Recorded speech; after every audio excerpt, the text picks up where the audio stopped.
Hello दोस्तों, अहाँ सबके गुड़िया किचन मैथिली में बहुत बहुत स्वागत है और प्रणाम है हमारा तरफ से। आज हम लोग बहुत ही क्रिस्पी करारी कुरकुरी टेस्टी पापड़ चलू बना के देखबे छी। सबसे पहले हम लोहिया लेलहुँ मोटका।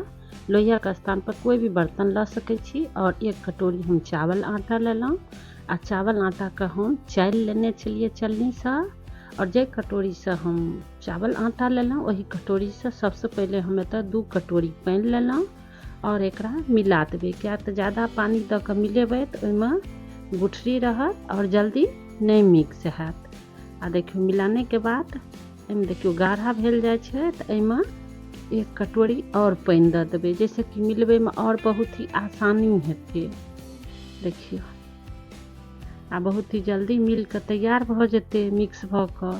आ सब गुठरी एहिमे से खत्म भऽ गेलै और 3 कटोरी पानि देलियै। एकरा बढ़िया जकाँ मिला देबै और वीडियो में लास्ट तक बनल रहत और वीडियो के लाइक कर देबै। एक बाद हम फेरो पानि लेब। 3 कटोरी पहले लेने रहौं और 1 कटोरी यानी 4 कटोरी पानि भऽ गेल। 5 कटोरी, 6 कटोरी और वीडियो के लास्ट तक देख लेबै। 7 कटोरी। एतऽ हम बहुत ही सिंपल और आसान तरीका से बना के देखबै छी। ई 8 कटोरी पानि भऽ गेल और पानि नॉर्मल ठंडा ले के छै। और ई भऽ गेल 9 कटोरी। जे बर्तन से चावल के आटा लेबै वही बर्तन से पानि ले के छै 9 बेर नॉर्मल पानि। और एकरा 10 मिनट तक मिलेबै, छोड़ देबै चूल्हा के नीचा। ओहिके बाद 10 मिनट के बाद गैस चूल्हा पर धीमी आंच पर चढ़ा देबै आ एकरा मिलेबै। जैसे कि अगर नहीं मिलेबै तब बढ़िया जकाँ नहीं पक के तैयार हेतै। आ एकरा बराबर चलबैत रहे के छै। बहुत ही आसान और सिंपल तरीका से हम बना के दिखा रहल छी। ओहिके बाद एहिमे दऽ देबै हम सेंधा नमक। कोई भी नमक लऽ सकै छी, नॉर्मल नमक हमरा पास छलै ताहि दुआरे हम सेंधा नमक दऽ देलियै। एहिके बाद देखियो गाढ़ा भेल जाइ छै तऽ एहिमे हम 1 चम्मच जीरा 1 चम्मच अजवाइन दऽ कऽ मिला देबै। एकरा पहिलेयो दऽ सकै छलियै अहाँ अजवाइन आ जीरा, हम एतऽ कनि बादमे देलियै। एहिमे अगर इच्छा हैत तऽ 1 चुटकी खायवला सोडा दऽ देबै। आ एकरा बढ़िया जकाँ हम मिलेबै। आ एहिमे हैत तऽ मरीचके मोट कुटि कऽ दऽ सकै छियै या एहिमे लाल मिरचाइके जे बुकनी होइए मोटका वाला ओहो दऽ सकै छी अगर तीखा पसंद यऽ तऽ। नहीं तो अक्सर हाँ अधिकतर नहीं पड़े छै, किया तो बच्चा लोग के ज़्यादा पसंद पड़े छै पापड़। एकरा धीमिए आँच पर बढ़िया जकाँ सिझबै के छै। जते सिझल नीक रहत तते पापड़ बढ़िया बन के तैयार हैत। देखियो खोल रहल छै। खोलला के बाद एकरा लगभग 8 से 10 मिनट तक धीमी आँच पर पकेबै। आ जते जते गाढ़ा भेल जाइ छै देखै छियै आ बढ़िया जकाँ सिझल जा रहल। जते बढ़िया रहै छै ओते नीक। और एक साथ अगर ज़्यादा बनायब तो नमहर कढ़ाई लोहिया लऽ लेब। आ धूप जे अगर रहै छै बढ़िया तो ओहिमे पापड़ बढ़िया जकाँ सूखि कऽ तैयार होइ छै। देखियो बढ़िया से खोल रहल छै। अब गैस के हम ऑफ कऽ देलियै। आ एकरा हम 10 मिनट के बाद कोई बड़का बर्तन में निकालि लेबै। एतऽ हम परात लेलहुँ यानी कठोर स्टील के जे रहत ओहिमे लऽ लेब। हमरा पास ई छलै बड़का कठोर तऽ ओहिमे हम दऽ देलियै आ चलेबै। नहीं चलेबै तऽ ऊपर से पपड़ी जकाँ भऽ जायत आ ठंडा होइमे टाइम लागत। जते जल्दी ठंडा भेल जेतै ओते गाढ़ा बनल जेतै। किया तऽ कलछुल से चलबै से जल्दी ठंडा भऽ जाइ छै। आ पंखा के नीचा हैत तऽ राखि देबै। और ये एकदम ठंडा भऽ गेलै, हल्का गरम छै आ ज़्यादा गरम नहीं दै के छै। हम एतऽ प्लास्टिक लेने छी गेहूँ आटा का। अगर चाउर का प्लास्टिक या चाहे कोई भी प्लास्टिक या घर में तो ओहि पर दऽ देबै।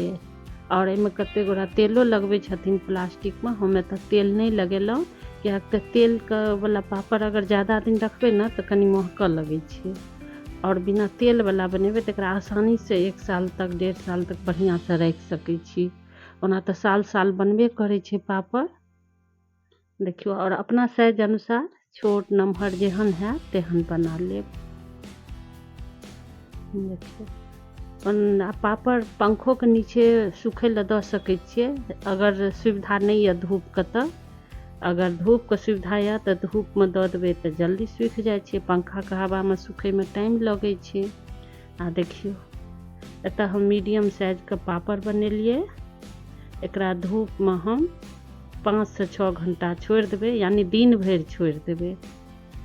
देखियो और वीडियो के लाइक कर देबै, चैनल के सब्सक्राइब कर लेब, ऑल बटन पर दबा देबै जैसे कि अगला वाला वीडियो जे हम डालब तऽ ओकर नोटिफिकेशन अहाँके तुरंत मिल जायत और अहाँ देख लेब। एकरा शेयरो कर देबै वीडियो के। आ देखियो पापड़ सूख गेलै यानी एक दिन के पापड़ छियै, मतलब दिन भर एक दिन लगले जहिया बनेलिए तहिया। और देखियो एकर तऽ हम उदारि के देखबै छी पापड़ बिना तेले के कते नीक उतरै छै। और कुछ पापड़ जे छै से अखन हल्का लगले छै। देखियो जते धूप लगते ओते नीक पापड़ बन के तैयार हैत। पंखा हवा में कनी टाइम लग जाय छै। देखियो और सब कोई के बनबै के तरीका अलग होइ छै, सब कोई बनबै छै सब तरह के पापड़। हम एतऽ बहुत ही सिंपल और आसान तरीका से बना के देखबै छी पापड़। एकरा 3 से 4 दिन के धूप लगेबै। देखियो लगभग हम एतऽ 3 दिन धूप लगेलहुँ तो पापड़ सूखि गेल, किया तऽ धूप करगर छै ओहि दुआरे आसानी से सूखि गेलै। आब एतऽ हम छानि के देखबै छी। एतऽ हम लोहिया में तेल दऽ देने रहिए, कोई भी तेल में पापड़ के छानि सकै छी। देखियो और बहुत ही कुरकुरी क्रिस्पी पापड़ बन के तैयार होइ छै। आ बच्चा आ नमहर सबके तऽ पसंद एबे करै छनि पापड़। एके दिन अगर हैत तऽ 15-20 जते हैत पापड़ छानि लेब आ राखि लेब 1 से 2 दिन के लेल। छानल पापड़ के 2 से 3 दिन के लेल स्टोर कऽ के राखि सकै छी। देखियो और केना स्टोर करबै ओहो हम बता दै छी।